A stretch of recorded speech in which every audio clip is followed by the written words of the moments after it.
Olá, tudo bem com vocês? Ulisses Souza para mais uma videoaula. Aqui está uma prévia do meu currículo, sobre meus conhecimentos, sobre minha formação. Qual que é o tema de hoje, instrutor Ulisses Souza? Bem, nós vamos falar hoje sobre trabalho em altura. Tá? O que que seria trabalho em altura? Onde que existe trabalho em altura? Como se proteger? Por que se proteger? Tá?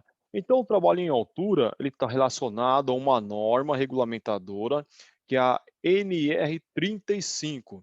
Tá? Lembrando que esse vídeo, essa videoaula, tem o intuito de orientar você, profissional, que está chegando agora na nossa área, segurança do trabalho, bombeiro profissional civil. É um vídeo orientativo. Ele não está te qualificando como um treinamento específico com o curso da nossa norma NR35. Não está te treinando, te homologando para isso. É apenas um lembrete, uma orientação do que é realmente a NR35.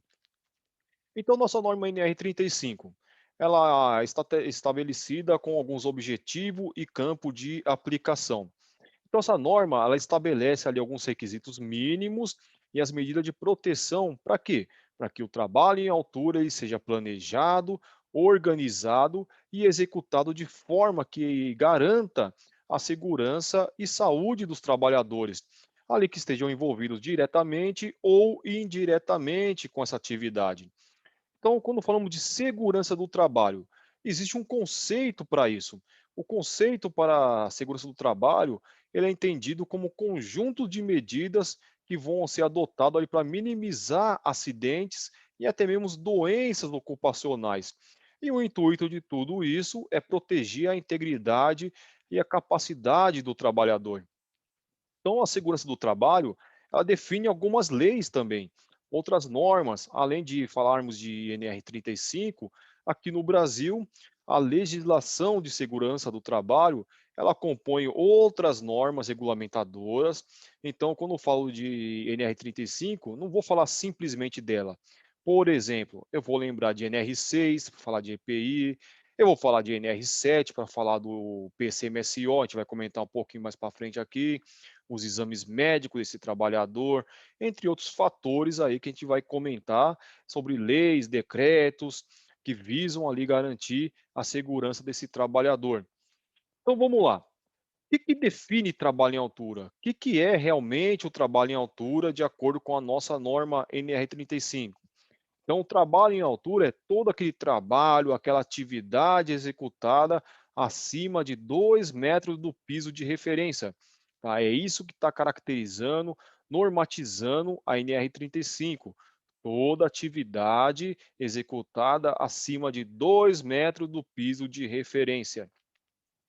E uma das principais causas de mortes, né, de trabalhadores, sim, se deve por acidentes envolvendo pessoas que sofram quedas e até mesmo materiais, né. Então, segundo o Ministério do Trabalho, infelizmente, todos os acidentes que acontecem aqui no Brasil, se a gente fazer ali um parâmetro, 40% desses acidentes, sim, estão relacionados a trabalho em altura, estão relacionados a quedas. Então isso, assim, acaba sendo fatal para você, trabalhador, se não precaver, não tiver umas medidas de segurança para que esse trabalho seja efetuado de forma segura. A grande maioria dos acidentes estão relacionados com quedas de altura e ocorre devido ao quê? Ao excesso de confiança. Infelizmente, nós escutamos muitas vezes aquele trabalhador que fala: já fiz isso há anos, eu faço isso há anos, nunca aconteceu comigo. Ainda bem que nunca aconteceu. Mas e se um dia vier a acontecer? Será que o excesso de confiança vai fazer jus a tudo isso? Acidentes mais frequentes, eles são causados ali por alguns motivos e sim, vai causar em você, trabalhador, fratura, luxação, até mesmo amputação de algum membro, entre outros ferimentos. Isso é quando não te causa a morte. Quando é causado esse tipo de lesão, você sim, infelizmente vai ficar incapacitado para isso, mas quando a morte chega, a morte bateu na porta por algum motivo, na qual você não se protegeu direito, é a família que sofre. Então você, trabalhador, pense nisso. Faça a segurança sua, se proteja, porque aquele ente querido ele quer ter você de volta. Se proteja, trabalhador. Então, vou listar aqui alguns locais com risco de queda, né? Então, o risco de queda ele existe em vários ramos de atividade.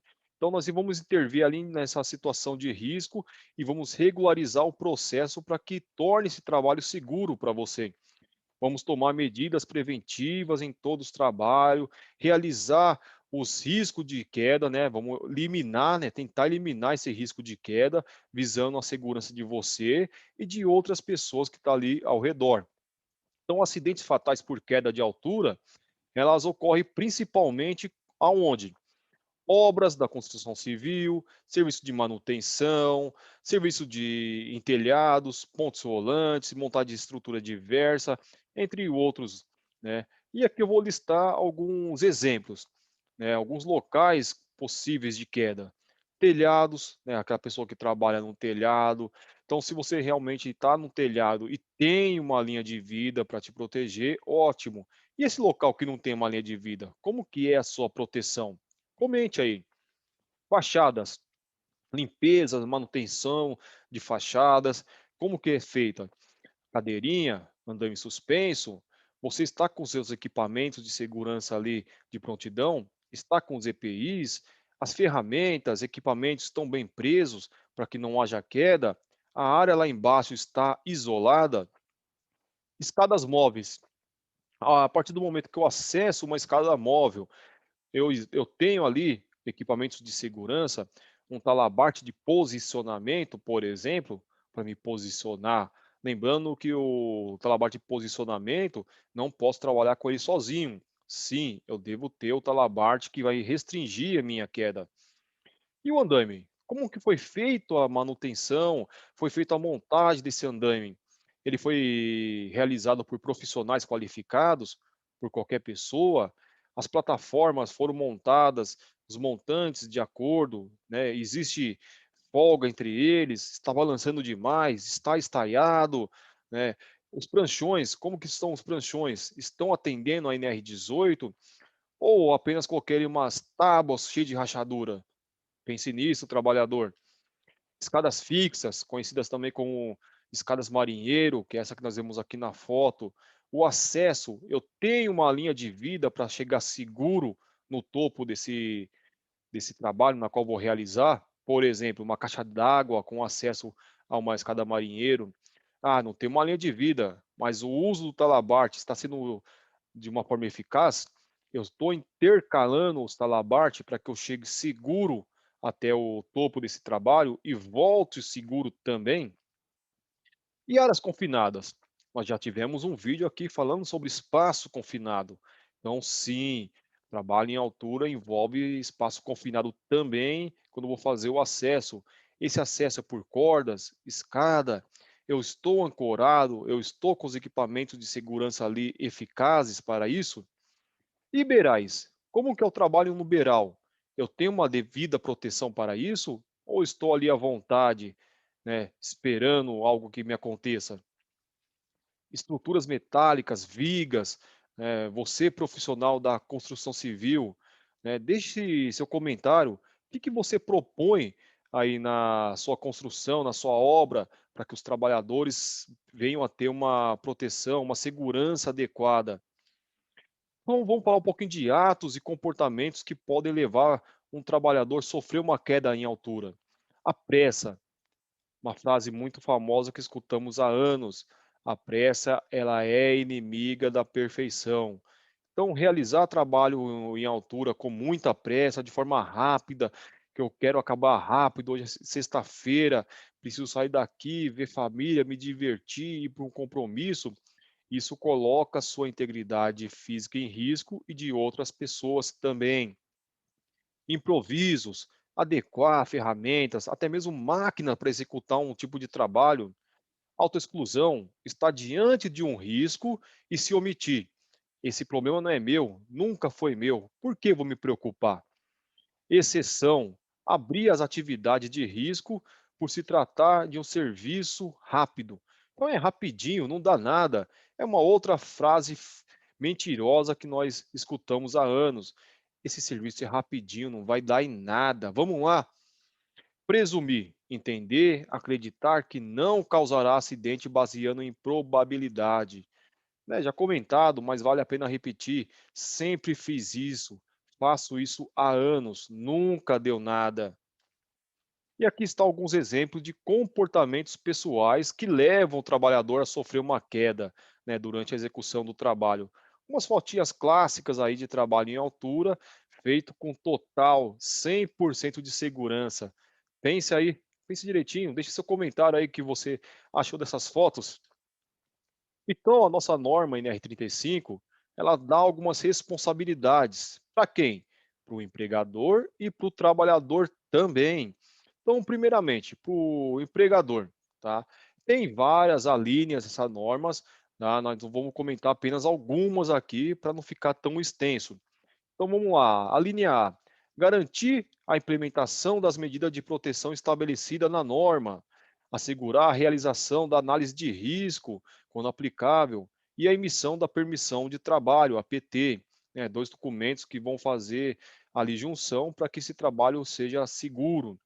Desenvolver procedimento operacional para atividades rotineiras de trabalho em altura e assegurar a realização de avaliação prévia das condições no local de trabalho em altura pelo estudo, planejar, implementar e propor medidas complementares de seguranças aplicáveis. E você, trabalhador, tem responsabilidade? Tem também.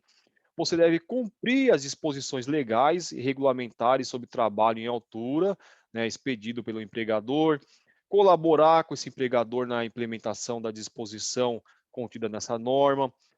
Viu uma atividade que está correndo um risco? Você pode sim, deve interromper essa atividade sempre que constatar essa evidência de risco grave e eminente. Para que isso? Para que sua segurança e saúde, né, até mesmo de outras pessoas ali, seja válida, né? Então eu posso sim ter meu direito de recusa se eu enxergar ali um risco e coloca a minha integridade física, né, em risco e zelar pela segurança e saúde sua e de outras pessoas que possam ali ser afetada entre ações e até mesmo a omissão no trabalho. Para isso, eu preciso de uma capacitação, preciso de um treinamento. Então, a nossa norma NR35, ela nos diz que esse treinamento ele deve ter 8 horas, né, de programação entre teoria e prática, né. Então ele promove ali uma capacitação de vocês trabalhadores que realizam trabalho em altura. Então ela fala para nós lá que você, trabalhador, ele está capacitado quando? Quando você foi submetido e aprovado no treinamento teórico e prático, nas 8 horas. E o empregador deve realizar um treinamento periódico bienal, ou seja, esse treinamento, né, esse curso de NR35, ele tem uma validade, eles são 2 anos, tá? Então, a cada 2 anos, eu devo fazer esse curso novamente. Eu tenho que reciclar meu curso, tenho que realizar um treinamento a cada 2 anos para ter uma validade para isso, né? Relembrar alguns pontos, né? Mas não passou 2 anos ainda. Quais outras forma, outras maneiras, né, que eu posso fazer o curso de novo ou devo fazer de novo. Houve uma mudança no procedimento e nas condições de operação do trabalho. Eu faço o curso de novo. Algum evento que indique a necessidade de um novo treinamento. Fiquei afastado um período maior que 90 dias. Estou retornando ao trabalho. Eu faço o treinamento de novo. Mudou de empresa? Faz o treinamento de novo. Então, algumas possibilidades na qual eu preciso, necessito fazer esse curso de novo. Então, para que um serviço em altura ele seja executado com segurança, eu preciso de 3 pontos: planejar, organizar e, por fim, executar de uma forma segura. Todo trabalho em altura ele deve ser planejado, organizado e executado por você, trabalhador capacitado e autorizado. Então, considera trabalhador autorizado para o trabalho em altura aquele capacitado cujo estado de saúde foi avaliado, tendo sido considerado apto para executar essa atividade e possua uma anuência formal da empresa. No slide anterior, nós vimos uma capacitação, você passou pelo curso, você foi treinado, né? E você é autorizado agora, você passou por uma avaliação médica, você está sendo autorizado formalmente. Então, os exames e a sistemática de avaliação sejam parte integrante do programa de controle médico e saúde ocupacional, PCMSO, tem que estar contido, sim, né, de acordo com a NR7. Então, a avaliação seja efetuada periodicamente e vai considerar alguns riscos ali envolvidos para cada situação. Seja realizado o exame médico voltado às patologias que poderão originar o mal súbito e a queda de altura e considerar os fatores psicossociais. Então, o médico ele vai te avaliar de uma forma minuciosa para que alguns eventos não aconteçam com você, caso você tenha algumas particularidades que possam te impossibilitar para o trabalho em altura. Você tem que estar apto para esse trabalho. Então, a aptidão do trabalho em altura, ela é consignada no atestado de saúde ocupacional do trabalhador, o ASO. A empresa vai manter esse cadastro atualizado, permitindo conhecer a abrangência e a autorização de cada trabalhador em altura. Então, o planejamento do trabalho em altura é dotado algumas medidas para isso, de acordo com a seguinte hierarquia: medidas para evitar o trabalho em altura. Ou seja, eu consigo realmente evitar aquele trabalho em altura? Consigo propor outras medidas para que o trabalho em altura seja evitado? Eu consigo eliminar os riscos de queda do trabalhador na impossibilidade de executar esse trabalho em altura? Não conseguir evitar o trabalho em altura, eu tenho que executar. Então, eu consigo eliminar o risco de queda? Eu consigo minimizar as consequências de queda quando o risco de queda não é eliminado? Então, uma nota: todo o trabalho em altura, ele é realizado sob supervisão, né, como? De forma que é definida na análise de risco. Então, a análise preliminar de risco, eu coloco todos os perigos, risco que possam acontecer durante essa atividade, proponho medidas de correção, medidas preventivas, né, e até mesmo pensando ali no tempo. Como que está o tempo? Pode mudar as intempéries? Vai chover? Tem incidência de raios? Né? Então, na análise de risco, vai conter sim alguns riscos inerentes ao trabalho. O local em que o serviço vai ser executado e o seu entorno. Como que é ao redor? Existe uma passagem? É uma via de circulação? Passagem de pedestre? Como que está o meu entorno? O isolamento e sinalização da área, ele foi feito como? Cone, fita zebrada? Há uma sinalização para os pedestres estar se desviando desse trajeto, né, propondo uma medida, um caminho seguro para ele? Os sistemas e pontos de ancoragem foram estabelecidos? E as condições meteorológicas adversas? O que que pode acontecer? Quando que eu paro? Posso continuar o trabalho em altura, na chuva, com uma incidência de raios? Então, aqui está o modelinho de uma permissão de trabalho, né? Por que isso? Porque todo trabalho em altura deve ser sim realizado análise de risco, né? Também conhecida como análise preliminar de risco, a famosa APR, e também a permissão de trabalho em altura para atividades não rotineiras. Então, para atividades rotineiras em trabalho em altura, a análise de risco ela vai ser contemplada no procedimento operacional da sua empresa, onde vai conter todos os trabalhos envolvendo altura, né? Você faz uma listagem lá dos trabalhos que envolvem altura e você monta seu procedimento operacional nessa atividade e ele vai conter ali um mínimo para isso. Diretrizes e requisito da tarefa, orientação administrativa, o detalhe da tarefa, as medidas de controle de riscos, característica da rotina, condições impeditivas, entre outros. E a permissão de trabalho, ela contém o quê? Os requisitos mínimos a serem atendidos para a execução desse trabalho, disposição e medidas estabelecidas lá na análise preliminar de risco e a relação de todos envolvidos e a sua respectiva autorização. Ou seja, você vai mencionar o nome de todos envolvidos nesse trabalho, eles vão assinar, certificando que foi passado as orientações básicas para que esse trabalho seja feito com segurança. Equipamento de proteção individual, os EPIs e os acessórios de sistema de ancoragem. Então, EPI são acessórios de sistema de ancoragem e deve ser especificado, selecionado e até mesmo inspecionado, né, para que haja um conforto e a carga aplicada a respectivo fator de segurança num caso eventual de queda, por exemplo. Então, sim, eu devo selecionar o EPI de uma forma a ser considerado e os riscos ao qual esse trabalhador está exposto e considerar também os riscos adicionais. Então, quando for fazer a aquisição e até mesmo periodicamente a inspeção do EPI, né, até mesmo o ponto de ancoragem, são destinados à proteção da queda. Faço uma inspeção minuciosa, certifico que não houve nenhuma ruptura, cinto de segurança está de acordo. Tudo isso antes do início do trabalho, né? Devo sim efetuar essa inspeção de rotina em todos os acessórios. E isso deve ser registrado num checklist de inspeção. Eu vou registrar isso também na onde?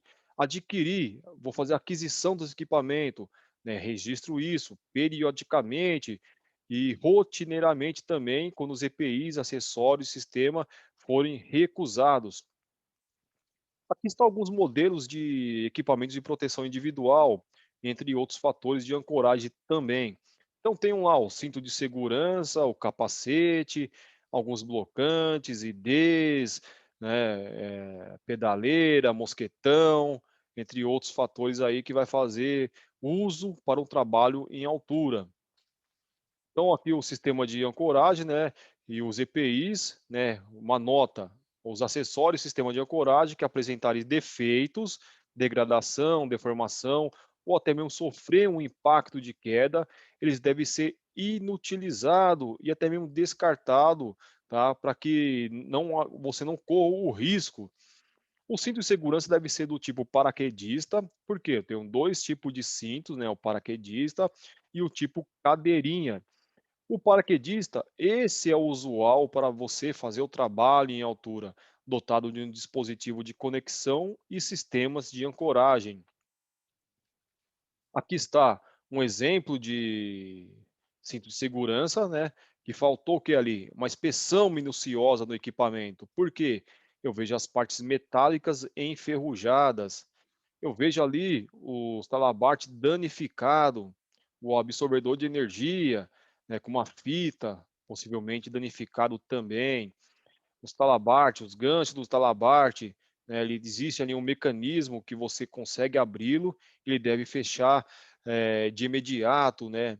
Então, se eu apertar esse dispositivo, ele não voltar ali sozinho, é um sinal que ele está danificado. Não faça uso desse equipamento se você não sentir seguro, se você inspecionar, ele não tiver de acordo. Então, os equipamentos de proteção individual, né, continuando, é obrigatório o uso de absorvedor de energia nas seguintes situações: quando o fator de queda for maior que 1, quando o comprimento do talabarte for maior que 90 centímetros, é aí que eu uso o absorvedor de energia. Quando o ponto de ancoragem, né, ele deve ser tomado as seguintes providências. Ele deve ser selecionado por um profissional habilitado, né, qualquer um que seleciona um ponto de ancoragem, resistência para suportar ali uma carga máxima aplicável, então existe um estudo para isso, esse profissional vai medir, ele vai certificar, ele vai emitir uma RT para isso, né, certificando que esse ponto de ancoragem sim tem uma resistência, ele deve ser inspecionado a sua integridade antes da utilização. E os fatores de queda? O que é o fator de queda? É a relação entre a queda do trabalhador e o comprimento do talabarte. Então vamos dar alguns exemplos aqui de fatores de queda. Por exemplo, o primeiro fator de queda a ser comentado é o fator de queda zero, ou seja, ele tem uma condição ideal. Esse talabarte está acima da cabeça do trabalhador, então é um fator de queda ideal, ou seja, praticamente não existe queda quando o trabalhador está numa ancoragem no fator de queda zero. Fator de queda 1. Então, o trabalhador está com cinto de segurança, ele está com talabarte, mais ou menos ali na altura da cintura. Então, existe sim um alerta. Olha a posição que esse trabalhador vai ficar pendurado se porventura vier a cair e estiver com ancoramento ali, com ancoragem, né, no fator de queda 1. E o fator de queda 2? Esse fator de queda 2 é aquele na qual o trabalhador posicionou seu talabarte lá nos pés. Então, é a única estrutura que ele tem é lá nos pés. E ele colocou o talabarte lá. Então, risco grave e eminente de morte. Por quê? Conseguiram enxergar qual foi o percurso desse trabalhador se vier a cair no fator de queda número 2? Então, a queda, ela não é o único perigo no trabalho em altura, né? Ficar pendurado pelo cinto de segurança também é perigoso. Por que isso? Porque existe algo que nós chamamos de suspensão inerte, né? Que é isso? Quando a parte inferior do cinto de segurança, ele vai se prender entre as pernas e vai impedir a circulação do sangue e se acumulando nela, né? Evita que o sangue seja bombeado para a cabeça, provocando ali intolerância, né, e característica num atordoamento, tremor, fadiga, dor de cabeça, fraqueza e desmaio, né, alguns sintomas aí que esse trabalhador vai sentir. Então, a suspensão prolongada vai causar também algum sistema de detecção de queda, causando intolerância ortostática e, por sua vez, resultar na perda da consciência, seguido pela morte. Ou seja, em até 30 minutos, esse trabalhador vai ter uma parada cardiorrespiratória, ele pode sim se evoluir à morte se não for resgatado, salvo, feitos procedimentos rápido e com segurança. Então, as condições mínimas para o trabalho em altura, né? Vamos fazer um resumão aqui. Então, eu preciso de uma análise de risco com todos os pormenores, todos os detalhes desse trabalho, como que ele vai ser feito, como que ele vai ser acessado, quem é o trabalhador. Eu preciso de uma sinalização, como que esse local foi sinalizado, cones, fita zebrada, existe ali placas orientativas, bloqueio ou até mesmo minimização dos riscos, proteção coletiva, proteção individual, o trabalhador treinado e o trabalhador também saudável. Então, lembre-se sempre, né, vou deixar aqui uma frase para vocês pensar. Todo acidente, eu disse todo acidente só ocorre onde a prevenção falha. Se você prevenir, jamais vai ter um acidente. Então, lembre-se disso, tá?